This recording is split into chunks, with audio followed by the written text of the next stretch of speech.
ഈ വർഗീയ ശക്തികൾ ഒരു തരത്തിൽ മാത്രമല്ല പ്രവർത്തിക്കുന്നത്, പലതരത്തിൽ പ്രവർത്തിക്കുന്നുണ്ട്. അത് ഹിന്ദുത്വ വർഗീയ ശക്തികൾ മാത്രമല്ല, പിന്നെയോ ന്യൂനപക്ഷ വിഭാഗത്തിനിടയിലും വർഗീയ ശക്തികൾ പരിശ്രമിക്കുന്നുണ്ട്. അതും നമ്മൾ ഏറ്റെടുക്കേണ്ട വിഷയമാണ്.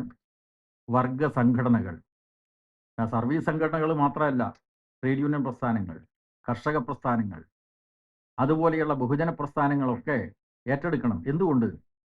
ഈ കേരളം ഇന്നത്തെ നിലയിൽ മതനിരപേക്ഷതയുടെ സംരക്ഷണ തുരുത്തായിട്ട് നിലനിന്നത് എങ്ങനെയാണ്?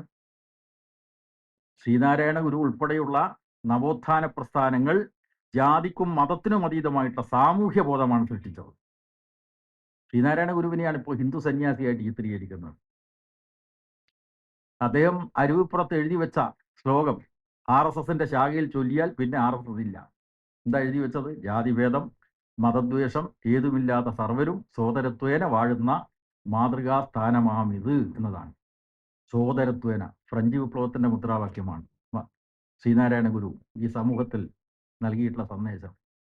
സ്വാതന്ത്ര്യം, സമത്വം, സാഹോദര്യം, സോദരത്വേന വാഴുന്ന മാതൃകാ സ്ഥാനത്തിന് ശരിയിട്ട ശ്രീനാരായണ ഗുരുവിനെ, പിന്നെ മാത്രമല്ല ശിവഗിരിയെ കൈയടക്കാനുള്ള ശ്രമം.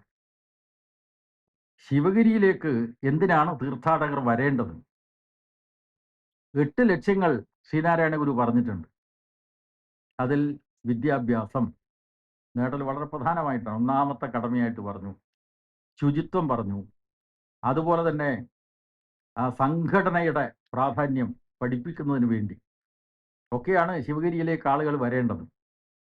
ഈശ്വര വിശ്വാസം അതിലൊന്നു മാത്രമാണ്, 8 മാത്രമാണ്. ബാക്കിയെല്ലാം കൈത്തൊഴിൽ പഠിപ്പിക്കൽ, സാങ്കേതിക തൊഴിലുകൾ പഠിപ്പിക്കൽ, വ്യവസായത്തിന്റെ അഭിവൃദ്ധി, ഇതൊക്കെ പഠിപ്പിക്കാൻ വേണ്ടിയിട്ട് വരണം എന്നാണ്. ഇതാ ശിവഗിരി. ആ ശിവഗിരി കുന്നിനെ കൈയടക്കാനുള്ള ഗ്രാൻഡ് ഡിസൈൻ. ആ ഗ്രാൻഡ് ഡിസൈൻ എന്ന പ്രയോഗം ഒരു പുസ്തക രൂപത്തിൽ പ്രസിദ്ധീകരിച്ചത് കേരളകൗമുദിയുടെ അന്നത്തെ പത്രാധിപരായിട്ടുള്ള ശ്രീ MS മണിയാണ്. പക്ഷെ ഇന്ന് കേരളകൗമുദി എവിടെയാണ് നിൽക്കുന്നത് നിങ്ങൾ ആലോചിച്ച് നോക്കുക. മനസ്സിലായില്ലേ? Grand design. ആ ഗ്രാൻഡ് ഡിസൈനെ സംബന്ധിച്ച് ശാശ്വതീകാനന്ദ സ്വാമി പറഞ്ഞിട്ടൊരു കാര്യമുണ്ട്. എന്താ ഗ്രാൻഡ് ഡിസൈൻ എന്ന് പറയുന്നത്? ചെങ്കോട്ടുകോണം മഠാധിപതി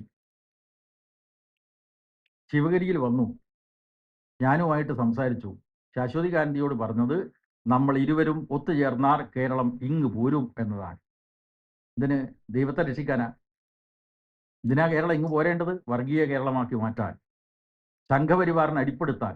ഇതാണ് നമ്മൾ ഇരുവരും ഒത്തുചേർന്നാൽ. ചെങ്കോട്ടുകോണം സ്വാമിയും ശാശ്വതീകാനന്ദ സ്വാമിയെ പോലെയുള്ള ശിവഗിരി സന്യാസിമാരും ഒത്തുചേർന്നാൽ കേരളം ഇങ്ങോട്ട് പോരും. വർഗീയ കേരളമാക്കി മാറ്റാനുള്ള പദ്ധതിയാണ് ഇത്. 90കളിലാണ്. ഇപ്പോ പുതിയ രൂപത്തിൽ ആ ഗ്രാൻഡ് ഡിസൈൻ്റെ ആവർത്തനം നടന്നുകൊണ്ടിരിക്കുന്ന ഘട്ടത്തിലാണ് ഈ പുസ്തകം വായിക്കപ്പെടേണ്ടത്.